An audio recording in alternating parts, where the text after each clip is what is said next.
கடகராசி அன்பர்கள் வந்து இந்த வாரத்தில் கொஞ்சம் கவனமாகத்தான் இருக்கணும். ஆனால் உங்களை காப்பாற்றுறதுக்கு உங்கள் ராசியாதிபதி சாதகமாக இருக்கார். அஷ்டமஸ்தானம் வலுத்து இருக்கிறது.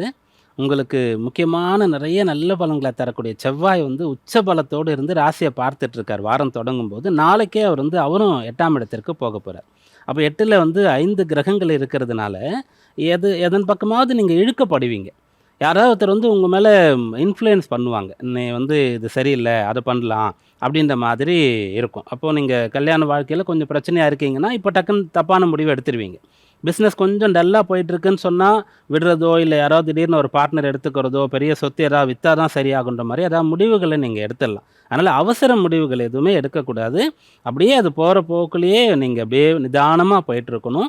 இந்த வாரத்தில் குழப்பத்திற்கு ஆட்படாமல் தெளிவாகத்தான் நீங்கள் இருக்கணும். அதுக்கு வந்து சந்திர பலம் உங்களுக்கு துணையாக இருக்கும். அந்த சந்திர பலம் உங்களுக்கு வேணும்னு சொன்னால் எப்போல்லாம் கொஞ்சம் டல்லாகிறீங்களோ டக்குன்னு வந்து போய் நீங்கள் ஒரு ஸ்நானம் பண்ணிட்டு வந்துடணும், குளிச்சுட்டு வந்துடணும். அப்படி முடியலன்னு சொன்னால் பக்கத்தில் பெருமாள் கோயில் இருக்குன்னா போனீங்கன்னா அங்கே பெருமாளை தரிசனம் பண்ணும்போது தீர்த்தம் கொடுப்பாங்க. அதை வாங்கி சாப்பிட்டாலே கூட உங்களுக்கு வந்து டக்குன்னு அந்த மன மாற்றமானது உண்டாயிடும். ஒரு கிரகத்தையும் இந்த பஞ்சபூதத்தோடு தொடர்புபடுத்துவோம். அப்படி சந்திரன்னு சொன்னாலே நீர் தான் அந்த இடத்துல. அதனால் நீங்கள் வந்து இந்த விஷயங்களை கடைபிடிங்க. என்ன ரொட்டீன் ஒர்க்கோ அதை மட்டும் செஞ்சிட்ருங்க. நல்லதோ கெட்டதோ பெரிய முடிவுகள் எதுவும் இந்த வாரத்தில் எடுக்க வேண்டாம்.